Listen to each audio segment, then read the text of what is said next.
حضرت عبداللہ ابن عمر رضی اللہ تعالیٰ عنہ حضرت عمر کے صاحبزادے ہیں، مکہ مکرمہ میں ان کی قبر ہے۔ میں نے جب انہیں پڑھا تو مجھے ان سے بڑا پیار ہو گیا، لیکن آپ کو پتہ ہے وہاں جا کے کسی شخص کا مزار تلاش کرنا یا پوچھنا ایک مشکل کام ہوتا ہے۔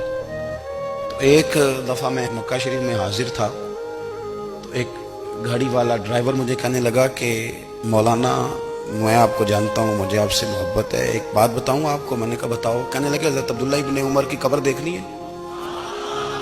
میں نے کہا یہ تو نہیں کہہ رہا، یہ کسی نے بندوبست کرایا ہے، یہ اللہ نے تیرے دل میں بات ڈالی ہے، یہ ہو گیا تو لے چل مجھے۔ حضرت عبداللہ ابن عمر کو نبی پاک نے فرمایا تھا راجل صالح، یہ نیک بندہ ہے، یہ متقی آدمی۔ حضرت عبداللہ ابن عمر رضی اللہ تعالیٰ عنہ سیدنا فاروق اعظم رضی اللہ تعالیٰ عنہ کے صاحبزادے ہیں، اور ان کی ہمشیرہ سیدہ حفصہ رضی اللہ تعالیٰ عنہ حضور کی زوجہ محترمہ ہے۔ ایک دن اپنی ہمشیرہ سے کہنے لگے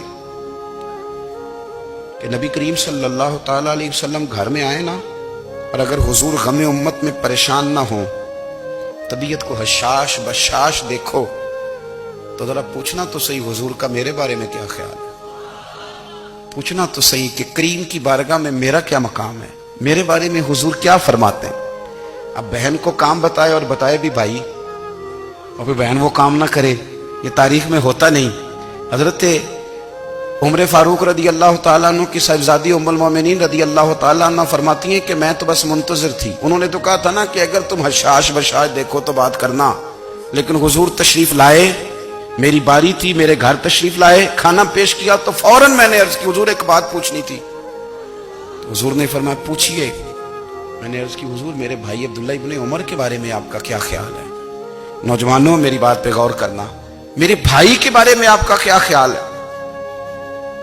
تو نبی کریم صلی اللہ تعالیٰ علیہ وآلہ وسلم نے میری طرف دیکھا، اور پھر حضور زیر لب تھوڑا مسکرائے، اور بریلی کے امام کہتے ہیں کہ حضور مسکرا دیتے تھے نا تو جو بڑا دکھی ہوتا تھا وہ بھی ہنس پڑتا تھا۔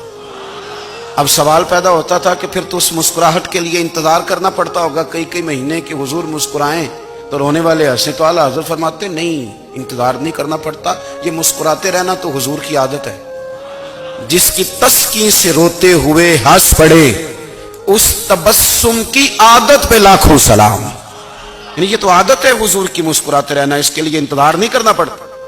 بھائیو آپ خیال رکھیں گے، غور کریں گے، حضرت عبداللہ ابن عمر رضی اللہ تعالیٰ عنہ کے بارے میں پوچھا تو سیدہ فرماتی ہیں کہ نبی کریم صلی اللہ تعالیٰ علیہ وسلم نہ زیر لب مسکرائے اور فرمایا حفصہ تیرا بھائی ہے تو اچھا، لیکن میں نے سنا ہے کہ عشاء کی نماز پڑھتا ہے تو فجر تک سویا ہی رہتا ہے۔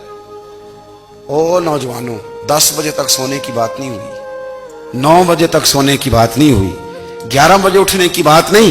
حضور فرمانے لگے میں نے سنا ہے کہ عشاء کی نماز پڑھ کے سو جاتا ہے اور فجر تک سویا ہی رہتا ہے، اسے چاہیے کہ تہجد کے وقت اٹھا کرے، اللہ کی بارگاہ میں حاضر ہوا کرے، آہوزاری کرے، سجدے کرے، عبادت کرے، اٹھتا ہے اور فجر میں جا کے اٹھتا ہے۔ حضرت جناب حفصہ رضی اللہ تعالیٰ عنہ کہتی ہے میں نے جناب عبداللہ ابن عمر کو پیغام دیا اور میں نے کہا میرے جوان بھائی سن، نبی پاک نے فرمایا ہے تو اچھا پر تہجد میں نہیں اٹھتا، نفل نہیں پڑھتا۔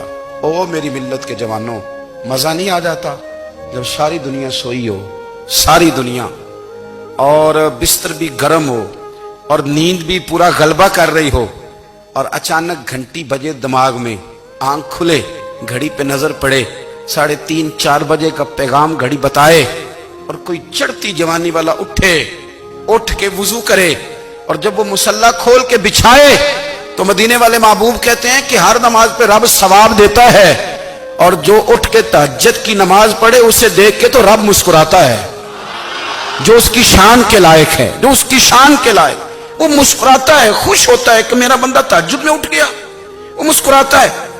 کاش ہماری صبحیں کبھی اپنے مالک کے نام ہو جائیں۔